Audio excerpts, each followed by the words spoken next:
Sekali lagi Pak Habib, saya mah gak ada kebencian sama Pak Habib Ya. dan saya justru malah berharap Pak Habib itu segera taubat. Iya.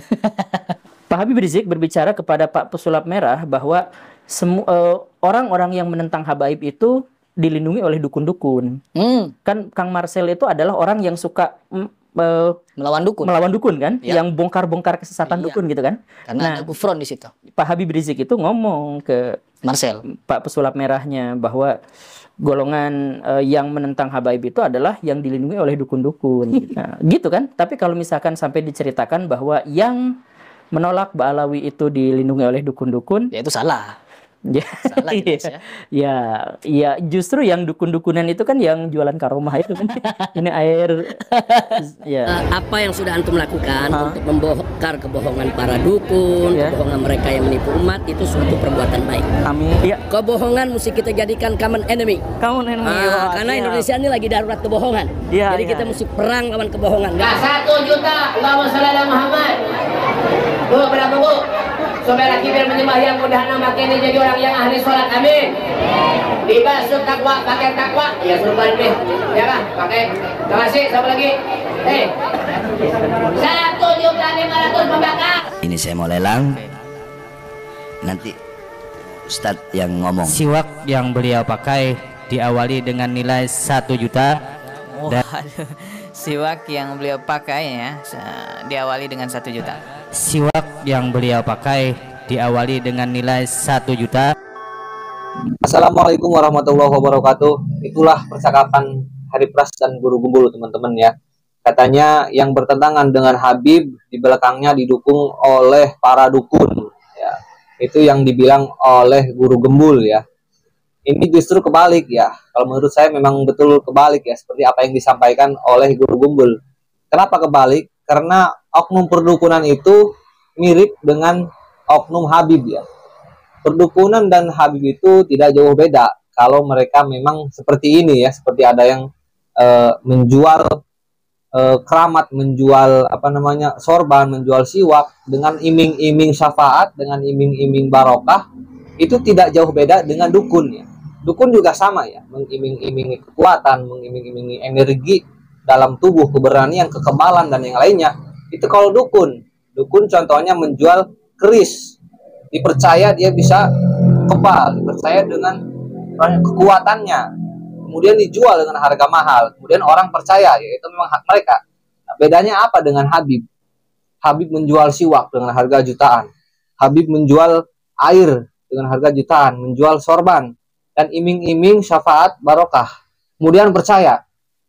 Itu bedanya di mana? Jadi justru oknum Habib inilah pelakunya atau dukunnya gitu. Tidak jauh beda ya teman-teman. Kita harus memang benar berpikir cerdas ya. Harus bisa membedakan yang mana dukun, yang mana dukun berkodok Habib gitu kan. Giliran ketika Gus Samsudin, kalian ribut ya.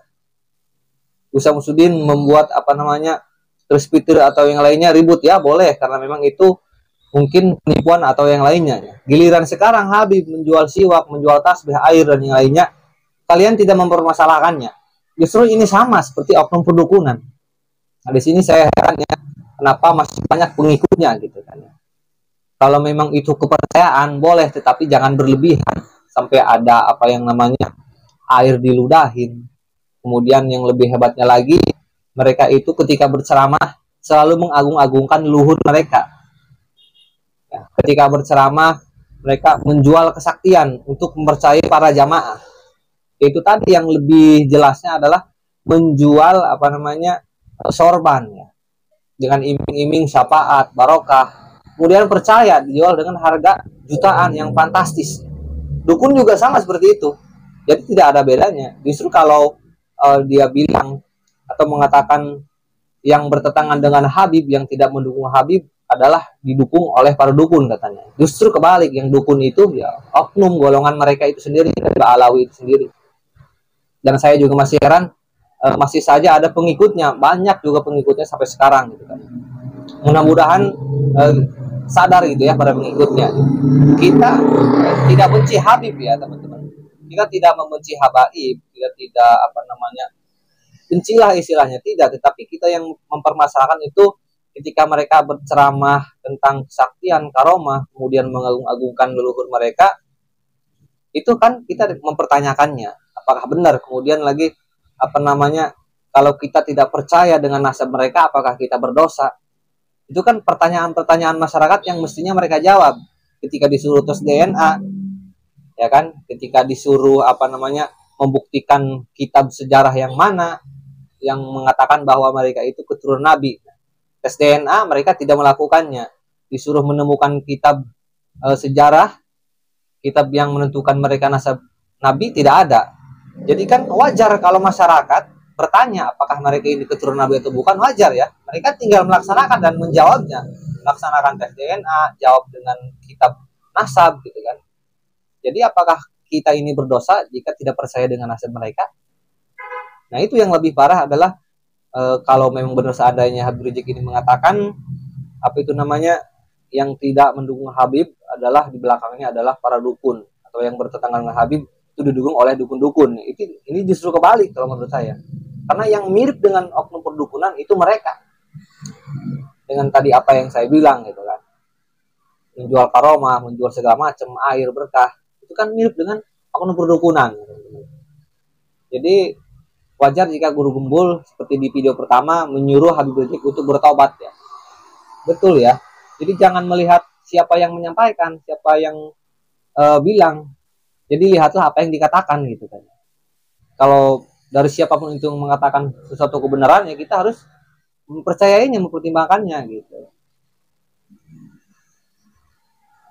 Ngajak perang gitu kan.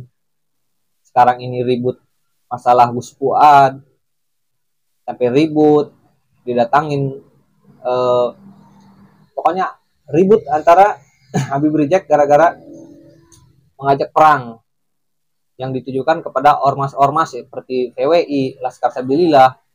Ini kan mengadu domba. Jadi umat muslim dengan umat muslim yang lainnya berperang, perang saudara.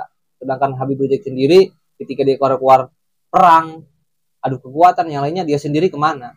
Dia justru di belakang. Seharusnya yang ngajak perang itu di depan memimpin dan ikut langsung perang gitu kan. Ini kan tidak ada.